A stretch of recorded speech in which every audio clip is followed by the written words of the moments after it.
Shalom all, we continue our Genesis to Revelation studies. We are now on the book of Ruth, chapters 1 to 4. There's only 4 chapters in this book. We shall see one of the things we shall see is the application of the law in Deuteronomy chapters 25 verse 5. So a bit of the opening to the book of Ruth. I'll read it a little bit fast. The name of the author is not given, but traditionally the book is credited to Samuel. The book of Ruth was originally part of the book of Judges. However, by New Testament times was included on a scroll with 4 other books that were read publicly at the Feast of Israel. These books were known as the 5 Megaloth, or scrolls, and were arranged in the following order: the Song of Solomon, Book of Ruth, Lamentations, Ecclesiastes, and Book of Esther. The book of Ruth was read at the Feast of Harvest, which is now called Pentecost by Christians, because much of the story is set in the harvest fields. Ruth is one of the 4 women named in the genealogy of Yeshua. Most people wrongly call him Jesus, Matthew chapter 1 verse 5. The genealogy at the end of the book is very important because it shows that God chose Ruth, a woman from the heathen land of Moab, to be an ancestor of David. The story of Ruth probably took place during the time of Gideon, around about 1130 BC. The famine mentioned in Ruth seems to correspond to the oppression by the Midianites and Israel's subsequent deliverance, Ruth chapters 1 verses 1, verses 6, and Judges chapter 6 verse 3 and 4. Jewish tradition holds that Ruth lived at the same time as Eli the priest. Since she was at least the great-grandmother of David, she must have lived around the 12th century BC. Several laws and customs were involved in the proceedings which led to the marriage of Boaz and Ruth. According to Deuteronomy chapters 25 verse 5, if a woman's husband died and she was left without children, her husband's brother was required to marry her so that there would be an heir to carry on the name of the man who had died. Since Ruth's deceased husband Mahlon had no other living brothers, she would most likely have remained unmarried. However, Naomi and Ruth decided to sell the land that belonged to Elimelech, Mahlon, and Chilion. The historian Josephus explains that in this case, the nearest kinsman would customarily have the first option to buy the land, but he would also be expected to marry Ruth. That's the Antiquities reference 9 verse 4. The nearest kinsman to Ruth refused to buy the land because in raising up his to Mahlon, he would have marred his own inheritance, Ruth chapters 4 verse 5. In other words, any children born to him and Ruth would be his to all his fortune, making it impossible for him to give an inheritance to those of his own family name. The book of Ruth is a short account that can teach how the laws of God, as given through Moses, was implemented. For example, in respect of anyone from any nation having access to his blessings, and man and woman relationships. Remember, you are meant to read the whole of the chapters yourself. I'm only drawing attention to some things you may overlook. We are now going to embark on the history of Israel after we've just finished learning the laws and the covenant. The first part of the history is that of the book of Ruth. You should know the story, and the book of Ruth is a short account that can teach how the laws of God, as given through Moses, was implemented. For example, in respect of anyone from any nation having access to his blessings, and a man and a woman marriage. Remember, in the congregation that came out of Egypt, there were also strangers and others. You are meant to read the whole chapters for yourself. I'm only drawing attention to some things that you may overlook and then connect those things back to other parts of the Bible that we already read, i.e. the laws. Reading from Ruth chapters 1 verse 1. Now it came to pass in the days when the judges ruled that there was a famine in the land, and a certain man of Bethlehem, Judah, went to sojourn in the country of Moab. he and his wife and his 2 sons. And the name of the man was Elimelech, and the name of his wife Naomi, and the name of his 2 sons Mahlon and Chilion, Ephraimites or Ephrathites, and of Bethlehem, Judah. And they came into the country of Moab and continued there. And Elimelech, Naomi's husband, died, and she was left and her 2 sons. And they took them wives of the women of Moab. The name of one was Oprah, and the name of the other Ruth. And they dwelt there about 10 years.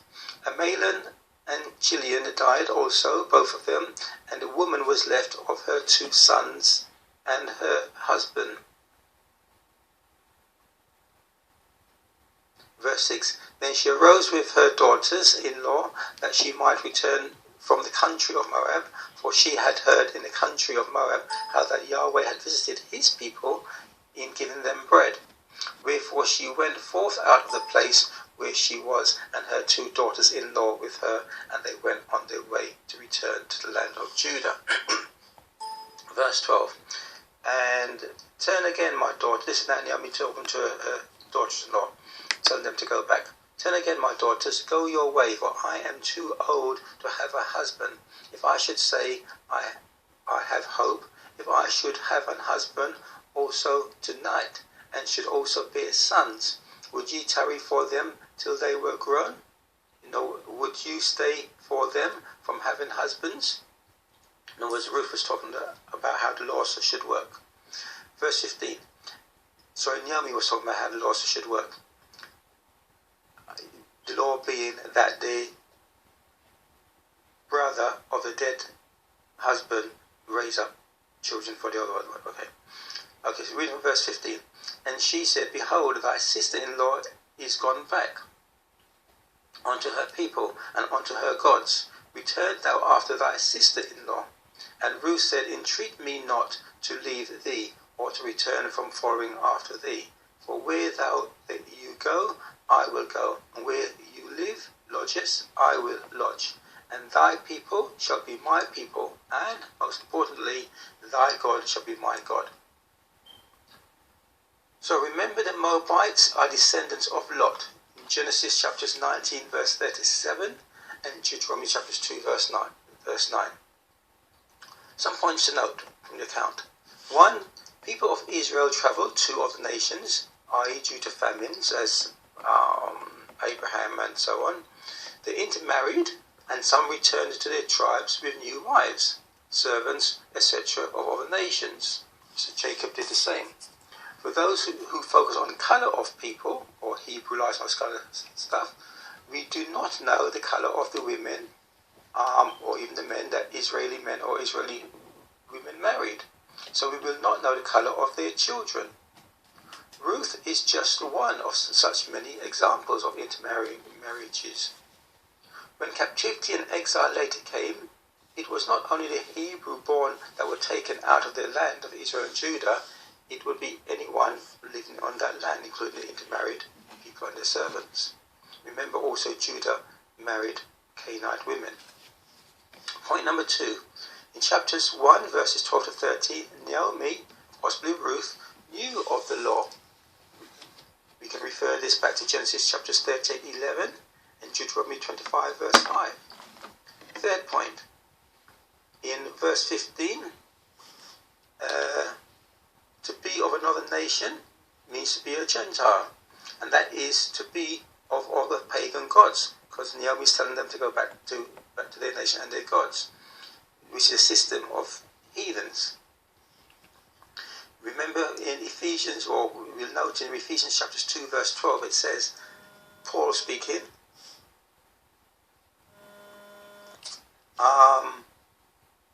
that at that time you were without Christ, being aliens from the whole commonwealth of Israel, and strangers from the covenants of the promise, having no hope and without God in the world. Fourth point, verse 16.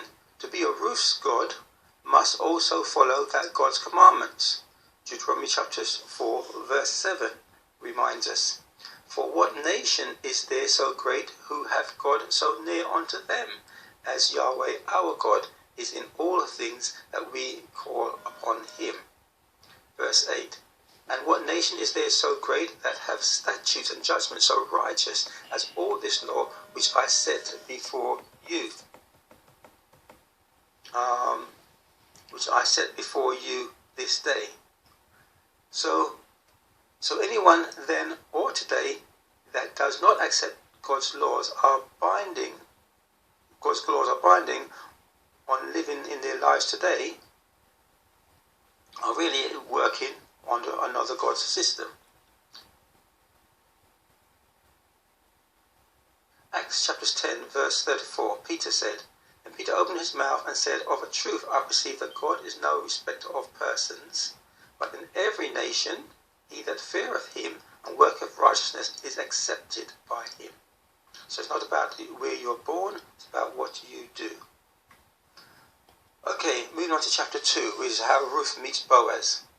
And Naomi, reading from verse 1, and Naomi had a kinsman of her husband's mighty man of wealth, of the family of Elimelech, and his name was Boaz. And Ruth the Moabite said unto Naomi, let me now go to the field and glean ears of corn after him, in whose sight I shall find grace. And she said unto her, go, my daughter. And she went and came and gleaned in the field after the reapers, and her hap was so light on a part of the field belonging unto Boaz, who was of the kindred of Elimelech. Verse 11.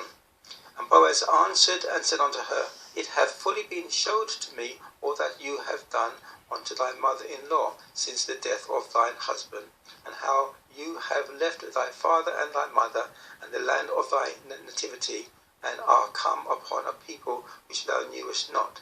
Here too Yahweh recompense thee thy work, and a full reward be given thee of Yahweh God of Israel, under whose wings thou art come to trust. Verse 17.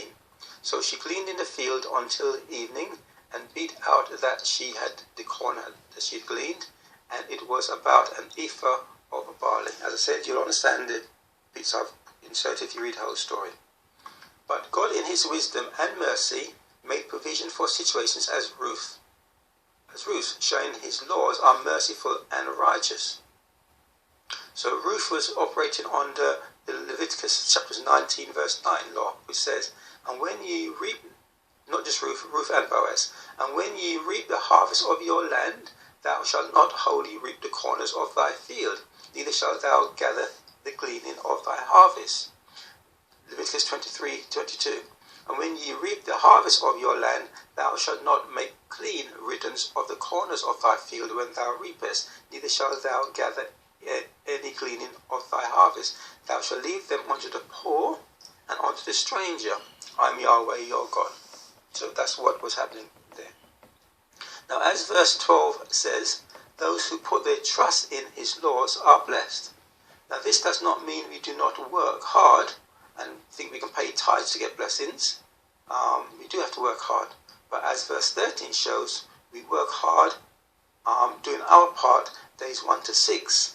On the seventh day, we keep the Sabbath, as well as those of Leviticus 23 according to his instructions. And it is by keep working hard and keeping his instructions that God will then perform his part of blessing us. Chapter 3, reading just one verse, verse 12. And now it is true that I am thy kinsman, howbeit there is a kinsman nearer than I. This is Boaz speaking. Tarry this night, and it shall be in the morning, that if he will perform unto thee the part of a kinsman, well, let him do the kinsman's part. But if he will not do the part of a kinsman to thee, then will I do the part of a kinsman to thee, as Yahweh liveth. So Naomi had told Ruth how to go and find a husband, basically, Boaz. But Boaz said that there's someone who's, according to law, has preference, who's next of kin to her.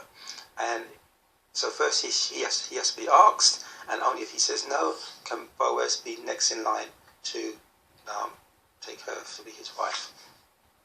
So we now come on to chapter 4, which is Boaz redeems Ruth. Reading from verse 1. Then went Boaz up to the gate and sat him down there, and behold, the kinsman of whom Boaz spoke came by, unto whom he said, Oh, such a one, turn aside, sit down here. And he turned aside and sat down. And he took 10 men of the elders of the city, and said, Sit here, ye down here. And they sat down. And he said unto the kinsman, Naomi, that is come again out of the country of Moab, selleth a parcel of land, which was our brother Elimelech's. And I thought to advertise thee, saying, Buy it for the inhabitants, buy it before the inhabitants, and before the elders of my people. If thou wilt redeem it, redeem it. But if thou wilt not redeem it, then tell me, that I may know. For there is none to redeem it besides thee, and I am after thee. And he said, Yes, I will redeem it. Verse 5. Then Boaz said, What day thou buyest the field of the hand of Naomi, thou must buy it also of Ruth, the Moabitess, the wife of the dead, to raise up the name of the dead upon his inheritance. And the kinsman said, I cannot redeem it for myself, lest I mar my own inheritance. Redeem thou my right to thyself, for I cannot redeem it. Jumping down to verse 10. Moreover, Ruth the Moabite, thy wife, the wife of Mahlon, have I purchased to be my wife, to raise up the name of the dead upon his inheritance, that the name of the dead be not cut off from among his brethren, and from the gate of his place. You are witnesses this day. So Boaz took Ruth, and she was his wife. And when he went in unto her, Yahweh gave her conception, and she bare a son. Verse 17. And the woman, her neighbor, gave it a name, saying, There is a son born of Naomi, and they called his name Obed. He is the father of Jesse, the father of David. And then it gives you the genealogy of David, starting with Ruth chapters 4 verse 18. Now these are the generations of Perez. Perez begat Hezron, and Hezron begat Ram, and Ram begat Aminadab, and Aminadab begat Nahshon, and Nahshon begat Salmon, and Salmon begat Boaz, and Boaz begat Obed, and Obed begat Jesse, and Jesse begat David. And we know from the line of David came the Messiah, Yeshua. So these are relevant instructions of God that we just read, which led to the decisions made. In Numbers chapter 27 verse 11 it reads, And if his father have no brethren, then you shall give his inheritance unto his kinsman that is next to him of his family, and he shall possess it. And it shall be unto the children of Israel a statute of judgment, as Yahweh commanded Moses. Leviticus 25 verse 25, and Genesis 38 verse 8, and Deuteronomy 25 verse 5 says the same thing. The last of Deuteronomy 25:5 says, If brethren dwell together, and one of them die, and have no child, the wife of the dead shall not marry outside unto a stranger. The husband's brother shall go in unto her, and take her to him to wife, and perform the duty of an husband's brother unto her. And it shall be that the firstborn which she beareth shall succeed in the name of his brother which is dead, that is his name be not put away out of Israel. So, that's the book of Ruth. Now, as we continue to read the rest of the Bible, we will record the rest of the Bible will record how whether Israel kept these laws to which they agreed to keep, how, by whom, when, and if they departed from the covenant, or if and when they returned to keeping it. God's response to their action by departing or returning to, either by sending prophets to remind and warn them, or to draw them back to obedience to the law. Prophecies about their future Messiah we will read, and finally the coming of that Messiah and the regathering of the nation Israel, which was divided into two, Judah and Israel. Shalom until tomorrow, God willing.